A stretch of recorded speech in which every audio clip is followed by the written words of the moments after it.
Panorama group, जो सोचता है वो करता है। नमस्कार, भारत लाइव देख रहे हैं आप। लालू प्रसाद यादव आरजेडी के सभी उम्मीदवारों को सिंबल बांट रहे हैं। रात के अंधेरे में लालू प्रसाद यादव के आवास पर लंबी लाइन लगी है उम्मीदवारों की, और लालू प्रसाद यादव एक एक करके सारा समीकरण बैठाकर सारा गेम सेट करने के बाद लालू प्रसाद यादव अलग अलग लोकसभा क्षेत्रों के लिए उम्मीदवार तय कर रहे हैं। लालू प्रसाद यादव इस बार कोई भी कसर नहीं छोड़ना चाहते हैं। इस बार उनको 40 लोकसभा सीटों पर जीतना है। तेजस्वी यादव के लिए लालू प्रसाद यादव मेहनत कर रहे हैं, और इस कड़ी में आपने देखा औरंगाबाद से लेकर गया, जमुई और जहानाबाद, और अब तो मुंगेर में भी उन्होंने अपने प्रत्याशियों को सिंबल दे दिया है। देखिए, कांग्रेस और राजद के बीच में काफ़ी ज़्यादा तल्खियां हैं सीट बंटवारे को लेकर।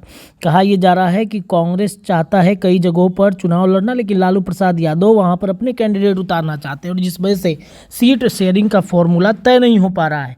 इन सब के बीच में सिवान लोकसभा सीट, जो काफ़ी हॉट सीट है, काफ़ी चर्चे वाली सीट है, इस सीट को लेकर काफ़ी चर्चा है। सिवान में राजद के तरफ से हेना साहब लड़ेंगी कि नहीं लड़ेंगी, अभी तक सस्पेंस बरकरार है।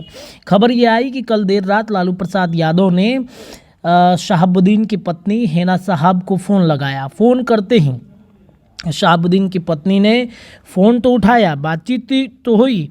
हालांकि टिकट लालू प्रसाद यादव देना चाहते हैं हेना साहब को।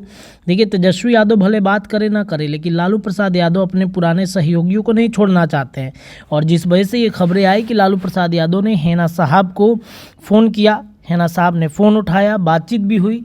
हालांकि लग रहा था कि सब कुछ सही है, सब कुछ ठीक हो जाएगा, हेना साहब चुनाव लड़ेंगी, और हेना साहब चुनाव लड़ेंगी सिवान में, तो एक बड़ी लड़ाई राजद जीत सकती है, क्योंकि वहाँ पर जदयू की तरफ से, यानी कि एनडीए गठबंधन में जदयू की तरफ से आरएलएम के प्रदेश अध्यक्ष रमेश सिंह कुशवाहा की पत्नी विजय लक्ष्मी को उतार चुकी है मैदान में। तो एक महिला के सामने दूसरे महिला को उतारना राजद के तरफ से कहीं ना कहीं ये गेम खेला जा रहा था, लेकिन ऑफर को हेना साहब ने ठुकरा दिया।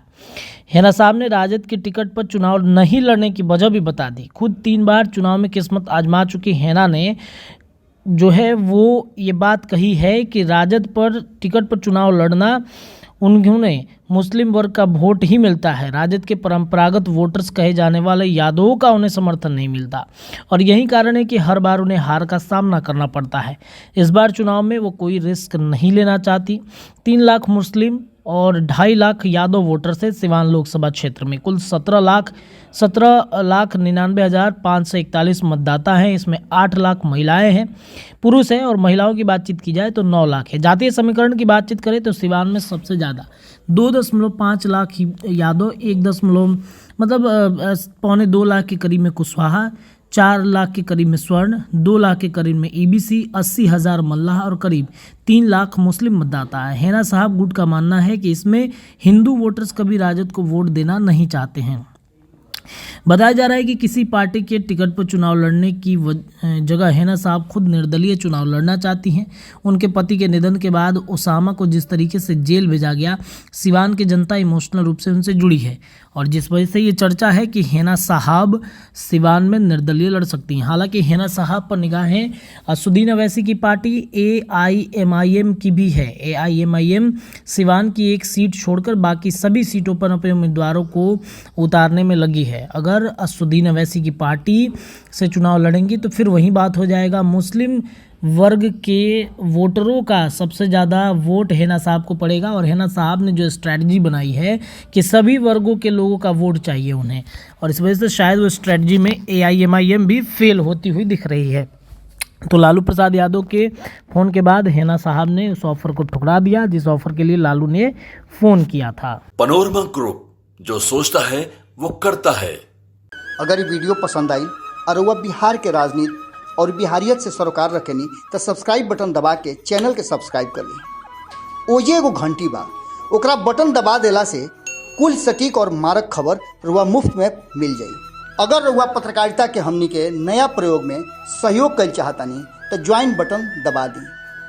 पेटीएम नंबर नोट कर ली 9386816700। धन्यवाद।